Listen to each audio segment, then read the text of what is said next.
Offshore drilling rigs have all the functions of onshore rigs, but also need to stay on station in a variety of sea states and allow for secure connections between the surface and the sea floor. To start an offshore well, a thick-walled, large-diameter hollow tube called a conductor is embedded in the sea floor, with the aid of a bit that jets away the sediment with high-pressure seawater. When the conductor has penetrated about 250 feet, the jet bit is retrieved and a drill bit introduced. The cuttings are just washed to the top of the well by seawater pumped through the bit. A second run of conductor is now lowered into the hole.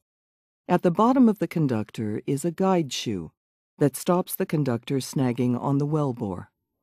Above the shoe is a flap valve called a float collar. A cementing tool is connected to the top of the conductor. A plug that pushes the seawater out is driven downwards by high-pressure cement that fills the conductor. On reaching the float collar, this plug is ruptured, and cement flows out of the bottom of the conductor and up the annular space between the well bore and the conductor. The cement plug tool is removed, and when the cement has set, drilling continues with a smaller diameter bit, penetrating the cement plugs and float collar and into fresh rock. After a suitable depth has been drilled, the drill string is removed. Then steel tubing, known as casing, is lowered into the hole and cemented in place. This first casing run has an attached wellhead. A blowout preventer, BOP, a robust set of valves that can shut in the well even if the drill string is down the hole, is then lowered and locked onto the wellhead. The BOP is connected to the sea surface by large diameter tubing known as a riser, which allows drilling fluids to be returned to the surface. From this point onwards, the drilling procedures are similar to those used to drill an onshore well. With the riser in place, seawater is replaced by a special fluid known as drilling mud that is pumped down the string and exits through ports in the bit. The mud not only cools the bit, but also clears the cuttings from the hole.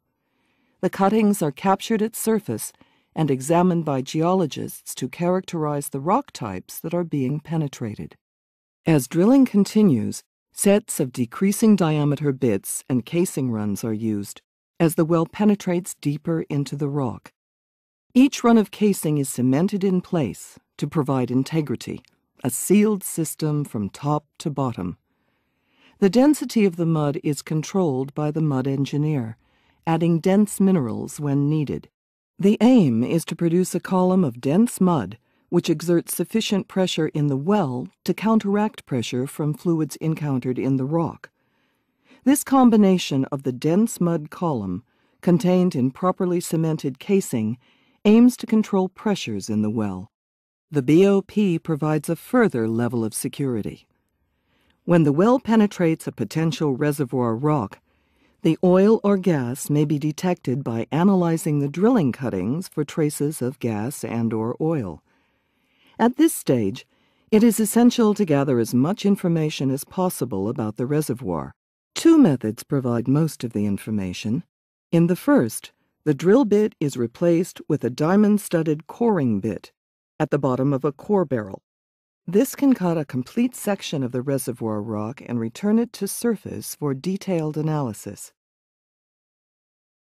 In the second stage, coring may be replaced or complemented by running a suite of geophysical logging tools, which are run on electric wire line. These are instruments that can measure the physical properties of the rocks as they pass slowly through the well bore. When as much information as possible has been gathered from the reservoir, a decision is made on whether to complete the well for production, suspend efforts with the option to return to the well at a later date as more information on the reservoir becomes available, or to plug and abandon the well. If the well is seen to have production potential, the reservoir interval is lined with casing. The casing is then perforated to allow reservoir fluids to enter the well and travel up the installed completion production string to surface.